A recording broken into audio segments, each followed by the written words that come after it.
அவுது பில்லாஹி மினஷ் ஷைத்தானிர் ரஜீம் பிஸ்மில்லாஹிர் ரஹ்மானிர் ரஹீம்.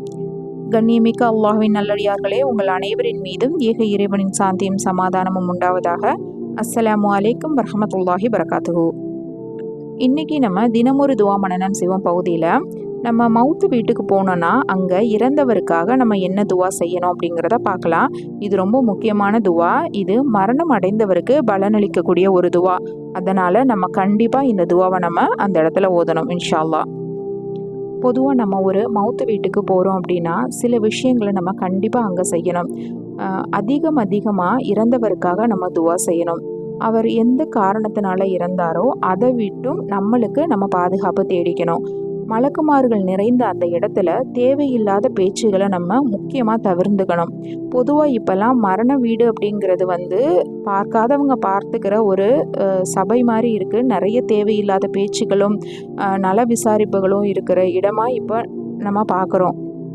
கூடுமான வரைக்கும் அதை எல்லாத்தையும் நம்ம தவிர்த்துக்கிட்டு நம்மளை நாமளே தனிமைப்படுத்திக்கிட்டு இறந்தவருக்காக நம்ம அதிகமாக துவா செய்யணும். கூடுமான வரைக்கும் சூரா முல்க் அவருக்காக ஓதுறது அவருக்கு நிறைந்த பலனை அளிக்கக்கூடியதாக இருக்கும். இது போன்ற கண்ணியமான நடைமுறைகளை நம்ம ஒரு மவுத்து வீட்டுக்கு போனால் கண்டிப்பாக கடைபிடிக்கணும். வாங்க இப்போ அவருக்காக என்ன துவா ஓதலாம் அப்படிங்கிறத பார்க்கலாம். அல்லாஹும் மஃபிர்லி அப்படின்னு சொல்லிட்டு இறந்தவருடைய பெயரை சொல்லி வர்ஃபா தரஜதஹு ஃபில் மஹ்தியீன வக்லுஃப்ஹு ஃபி அகிபிஹி ஃபில் காபிரின் வஃபிர் லனா வலஹு யா ரப்பல் ஆலமீன் வஃப்ஸஹ் லஹு ஃபி கபரிஹி வனவ்விர் லஹு ஃபீஹ். இந்த துவாவினுடைய பொருளை இப்போ பார்க்கலாம்.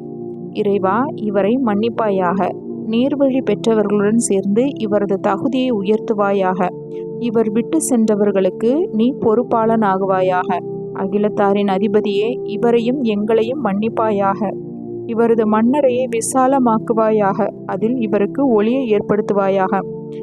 மரணம் அடைந்தவருக்காக நம்ம இப்படி ஒரு துவா அந்த இடத்துல கேட்டோம்னா அது அவருக்கு எவ்வளவு பலனை தரக்கூடியதாக இருக்கும்.